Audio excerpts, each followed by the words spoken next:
So we're going to have a little meditation before we begin this final channel of the Goddess Tour.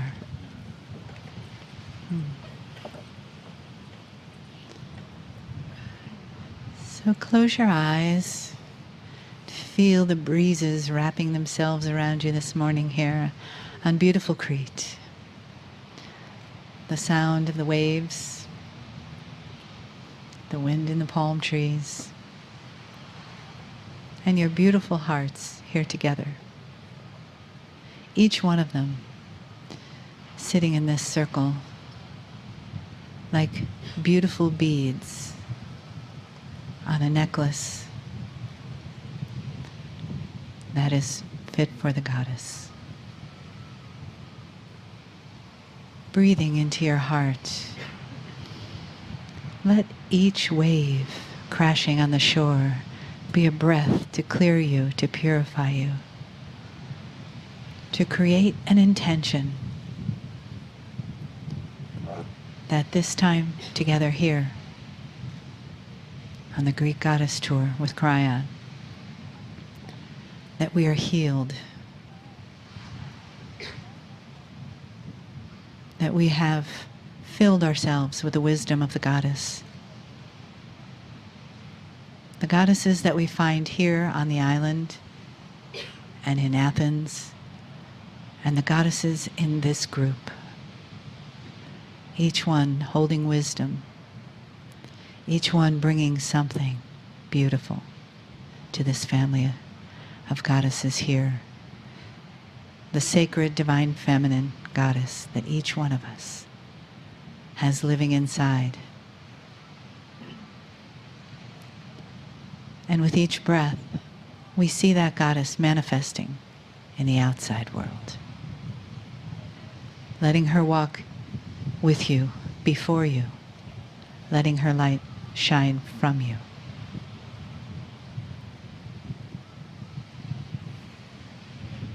And come into that place in your heart where she lives, where the sacred divine feminine, the seeds of our Pleiadian mothers, live, and speak to us with joy and celebration for our time here.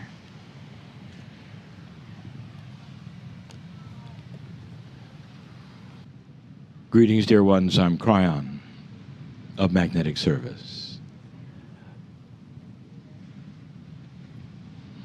The sound of the wind, the waves give it away. Indeed, we are still on the beach. And this is the final message of a series of profound messages and energies in profound places.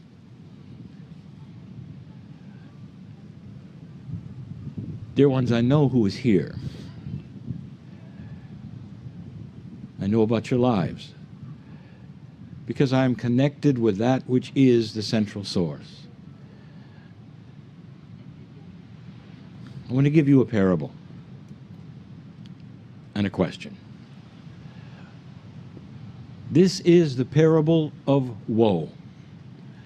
Now, we always use the same person, the human woe. And we call woe woe because woe is a woe man. So it can be either gender, and that's important. But for this conversation, we will refer to woe as a he. Woe is fascinated with all things esoteric. This is his life. And this parable has woe finding something extremely special. It's like a radio. And he hears from this radio interesting sounds coming from it, and yet it's not even plugged in. And he says, how can this be? Here is some kind of communication device, and there's voices or noises, something is coming from it. Woe takes the device home, and he studies it, he works with it, finally he can get clarity in the voices. He discovers over time the voices actually will change. They can become different genders. Depending upon how he tunes this radio, it's magic. Imagine a device without connection to anything on the planet. It isn't plugged into anything. It doesn't even have power connected to it, and yet it works. Woe writes a book. How this is done. He does experiment after experiment. He takes the radio to the sand. He puts it inside. He puts it in a cave. Makes no difference. It's always there. It seems like the transmission is always perfect as long as it's tuned in to the right frequency. He is so fascinated, and through his life, he becomes an expert on the radio. Many books. He is then the scholar. Woe finds himself satisfied with all that he has accomplished, and at the end of his life, he makes a trip to a faraway place, and meets there a shaman. The shaman has heard of Woe and his research, and Woe sits with the shaman. Woe has been revered as the one who discovered the radio, the one who knows how it works, how to tune it in, all these things. He expects the shaman will congratulate him for all this esoteric work. After all, it's a shaman. And the shaman looks at Woe and says, "Congratulations." And Woe says, "Thank you." And then the shaman says something to Woe that shakes him to the core.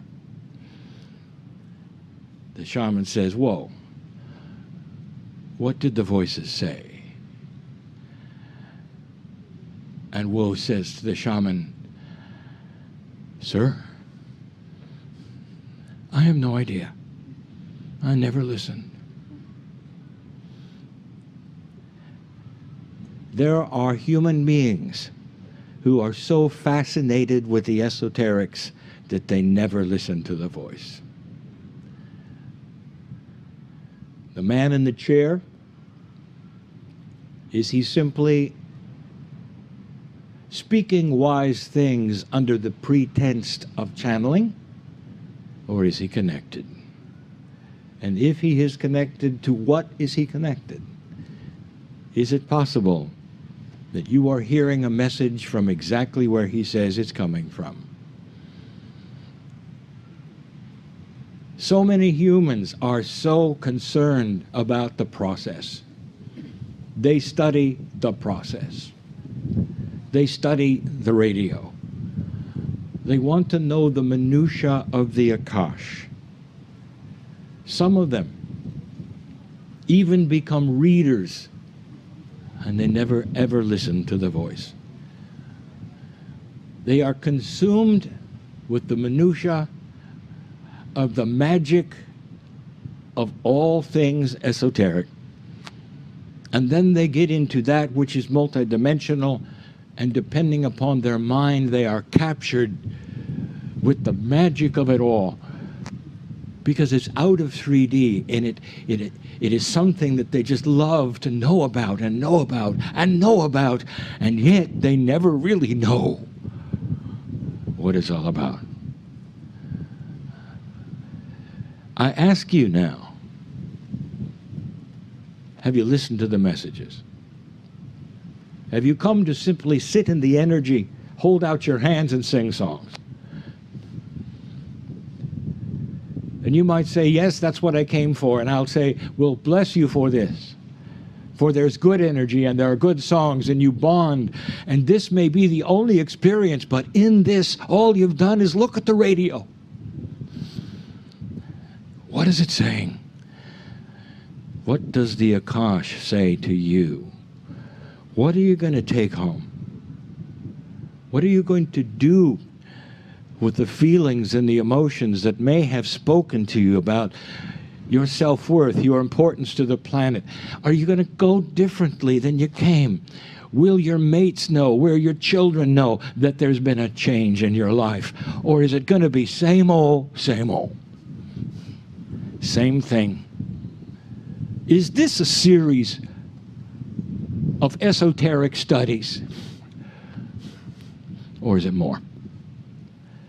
It is time for you and all those listening to understand that the radio has messages. And these messages are right for you with your name on them. And yes, it is interesting. And yes, it is multidimensional. And yes, my partner is in a trance. And he is connected to the source and giving you information that is pertaining to the now, in a new energy that respects humanity because it sees what is going on and what you're going through. What is it that keeps you from the full message? Do you have a problem that is either physical or perhaps it is emotional? Perhaps you think it's just you, and you'll never shift and you'll never change, and so therefore it's just you. Never hearing the message that says all things can be reprogrammed. That inside you is the shaman you know is there. Inside you is something you can grab and bring out. You can change everything about yourself. It's never too late. And then there will be those who say, well, why? Why should I do this? If you ask why, then you're not hearing the voice. Because the voice is filled with a third language of love and compassion and awareness. And you know why.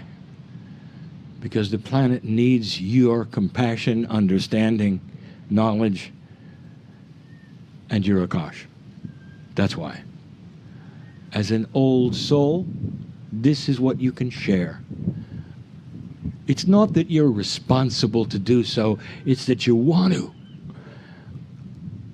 Because everything inside you suddenly is aware of everything else. And the problems you brought will start to drop away. And the physical things will start to correct. And you will find yourself actually living as another human being. That's why. And so before we say goodbye, for this duration and this series, I ask you, is the man in the chair just a radio making sounds? Or have you really heard the message? And the message comes to you in compassion and love, sincerity, beauty, from a family member who you are starting to remember as the creative source of all things. You're connected, dear ones, more than you know. And so it is.